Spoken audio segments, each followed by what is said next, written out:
Welcome to the Alger podcast. Following the podcast, there will be a brief disclosure.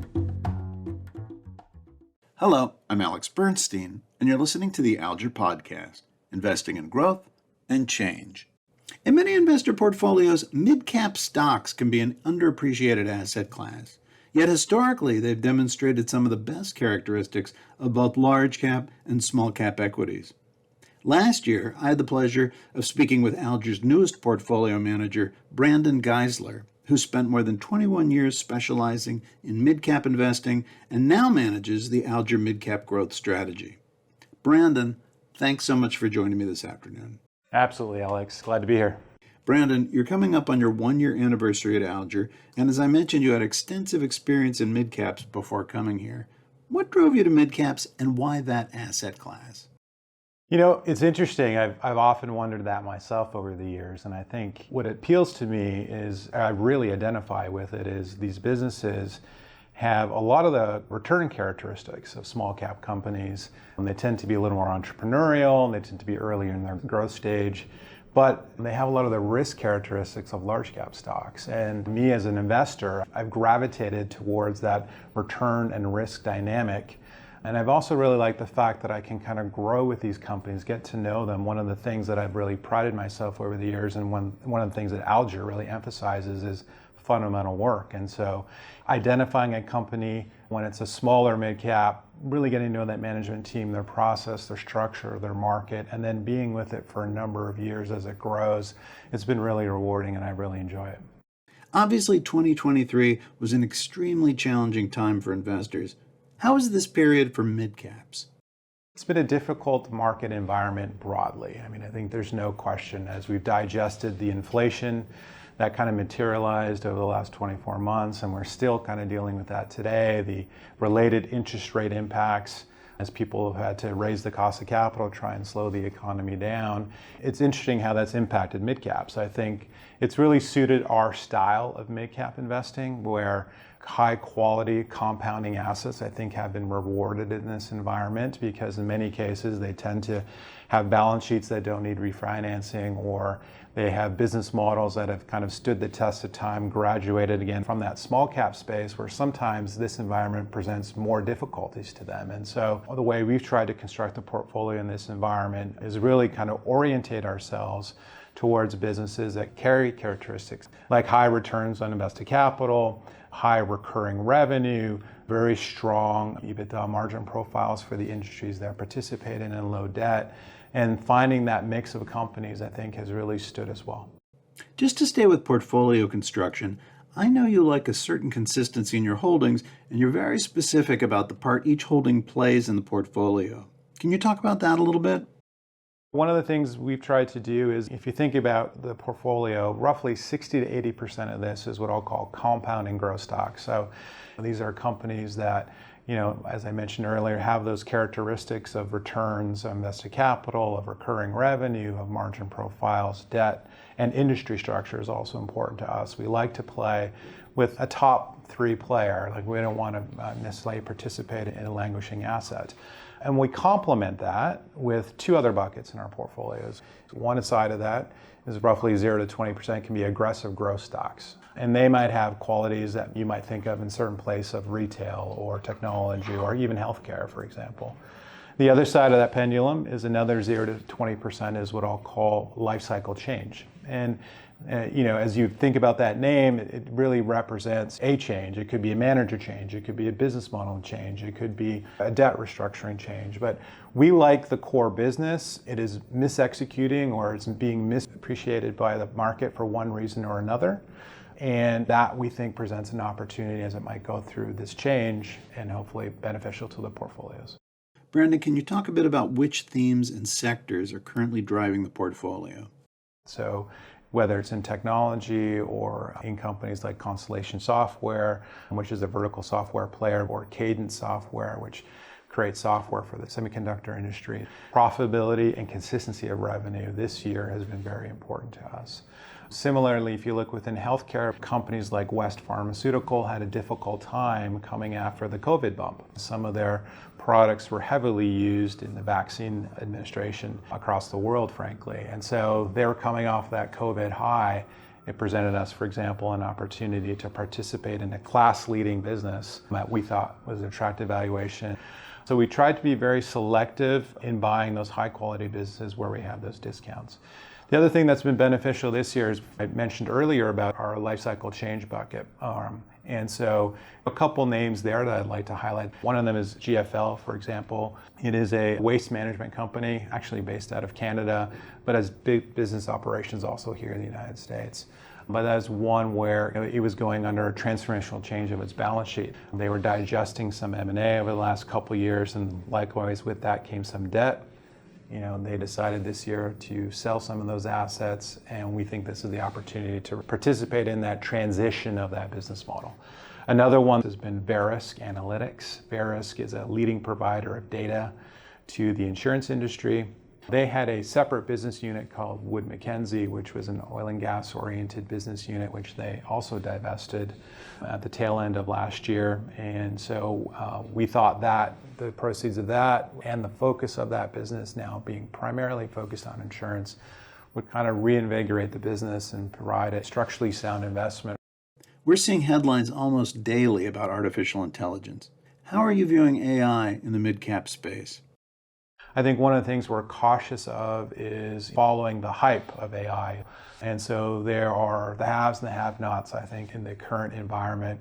The air will come out of the room and we'll find out who the haves are. And I think we'll play appropriately at the right time, but we're not going to change our mantra. We're going to look for businesses that we think we can really own for a period of time. And so with that, we have to do our due diligence. One thing that's important to us is really finding the right entry point on stocks. And the framework that we've tried to create, combining both the fundamental work along with some technical overlay as well, that when we decide to buy a stock, we're comfortable buying it there. We're actually even more comfortable buying it lower. And right now, there is some froth in the market, and we kind of want to see where that all shakes out.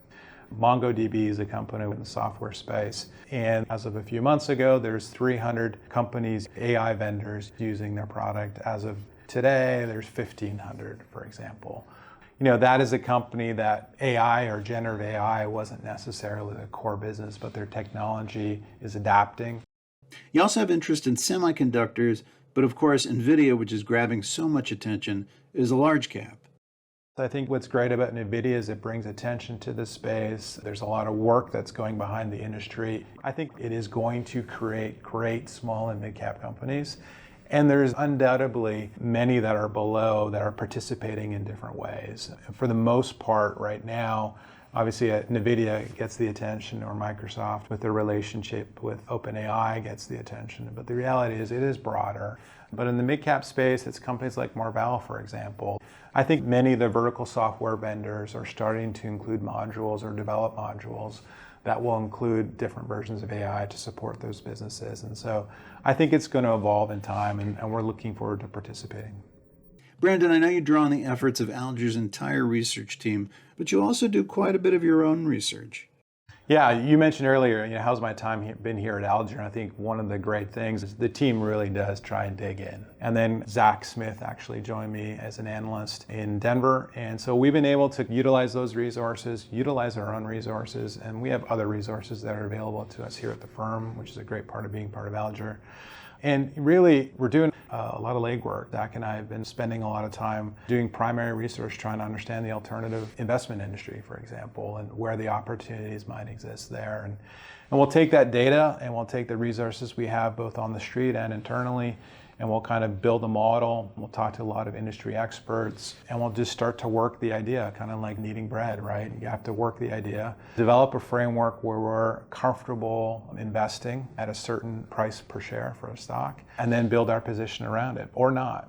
For example, when we talked about GFL earlier, one of our channel checks was talking with people in the credit industry or the fixed income industry, because we thought understanding the fixed income side and the credit industry and what their issues, potential issues, positive, negative for GFL would help us understand the equity side of the equation. And so we try and have a matrix approach. Are we going to hit everything? No, we won't. But I think what we're trying to do is put the odds in our favor, be consistent with our process, be methodical. We're not going to just chase a trade to chase a trade. Brandon, last time we talked, you just opened Alger's Denver office, and you mentioned that your cameras picked up mountain lions in your backyard. Have you had more run-ins with mountain lions? I have not seen a mountain lion, but I will say I went for a run a couple of weeks ago, and coming up the road was 4 lynxes, a family of lynxes, and I was wondering how long before they bailed off the street because it was starting to get intimidating. No mountain lions yet. I hope I never do, frankly. Brandon, final question. Why do you think this is a good time for investors to be looking at mid-caps? I think it's a great time to look at this space broadly. I think the companies carry that dual dynamic risk and return. I think that's why, personally, I have gravitated my personal style. It's not that someone just provided me this space at some point in my career to try and invest behind. I actually really enjoy investing in these businesses. It's who I am. If I wasn't doing this job, I'd still be investing behind mid-cap ideas because I love the characteristics that many of them present. Brandon, thanks so much for joining me this afternoon. It's been great. Thanks, Alex. And thank you for listening. For more information on the Alger Mid-Cap Growth Strategy and for more of our latest insights, please visit alger.com. The views expressed are the views of Fred Alger Management LLC, FM, and its affiliates as of July 2023. These views are subject to change at any time and may not represent the views of all portfolio management teams. These views should not be interpreted as a guarantee of the future performance of the markets, any security, or any funds managed by FAM. These views are not meant to provide investment advice and should not be considered a recommendation to purchase or sell securities. Holdings and sector allocations are subject to change. Important information for U.S. investors.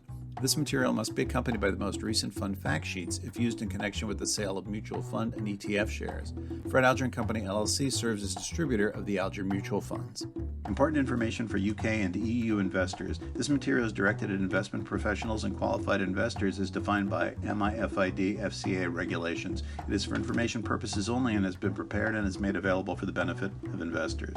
This material does not constitute an offer or solicitation to any person in any jurisdiction in which it is not authorized or permitted, or to anyone who would be an unlawful recipient, and is only intended for use by original recipients and addressees. The original recipient is solely responsible for any actions in further distributing this material and should be satisfied in doing so that there is no breach of local legislation or regulation. Certain products may be subject to restrictions with regards to certain persons or in certain countries under national regulations applicable to such persons or countries. Alger Management Limited, Company House number 8634056, domiciled at 78 Brook Street, London, W1K5EF, UK, is authorized and regulated by the Financial Conduct Authority for the distribution of regulated financial products and services. FAM and/or Weatherby Capital LLC, U.S. registered investment advisors, serve as sub-portfolio manager to financial products distributed by Alger Management Limited. Alger Group Holdings LLC, parent company of FAM, and Alger Management Limited, FAM, and Fred Alger & Company LLC are not authorized persons for the purposes of the Financial Services and Markets Act 2000 of the United Kingdom, FSMA, and this material has not been approved by an authorized person for the purposes of Section 21(2)(b) of the FSMA. Important information for investors in Israel. This material is provided in Israel only to investors of the type listed in the first schedule of the Securities Law 1968, the Securities Law, and the Regulation of Investment Advice, Investment Marketing, and Investment Portfolio Management Law 1995. The fund units will not be sold to investors who are not of the type listed in the first schedule of the Securities Law. Risk disclosures. Investing in the stock market involves risks, including the potential loss of principal. Growth stocks may be more volatile than other stocks as their prices tend to be higher in relation to their company's earnings and may be more sensitive to market, political, and economic developments. Local, regional, or global events such as environmental or natural disasters, war, terrorism, pandemics, outbreaks of infectious diseases, and similar public health threats, recessions, or other events could have a significant impact on investments. A significant portion of assets may be invested in securities of companies in related sectors or industries and may be similarly affected by economic, political, or market events and conditions and may be more vulnerable to unfavorable sector or industry developments. Investing in companies of medium capitalizations involves the risk that such issuers may have limited product lines or financial resources like management depth or have limited liquidity. Assets may be focused in a small number of holdings, making them susceptible to risks associated with a single economic, political, or regulatory event than a more diversified portfolio. Foreign securities involve special risks including currency fluctuations, inefficient trading, political and economic instability, and increased volatility. Past performance is not indicative of future performance. The following positions represent assets under management for the Alger Midcap Growth Strategy as of April 30th, 2023. Constellation Software, Inc., 3.05%. Cadence Design Systems, Inc., 2.55%. West Pharmaceutical Services, Inc., 3.49%. GFL Environmental, Inc., 3.62%. Verisk Analytics, Inc., 2.18%. Marvell Technology Inc. 1.19%. MongoDB Inc. 1.22%, Wood Mackenzie 0%. The following positions represent firm-wide assets under management for Alger as of April 30th, 2023. NVIDIA Corp. 3.20%, Microsoft Corp. 7.85%. Fred Alger & Company LC, 100 Pearl Street, New York, New York, 10004, 800-223-3810, alger.com.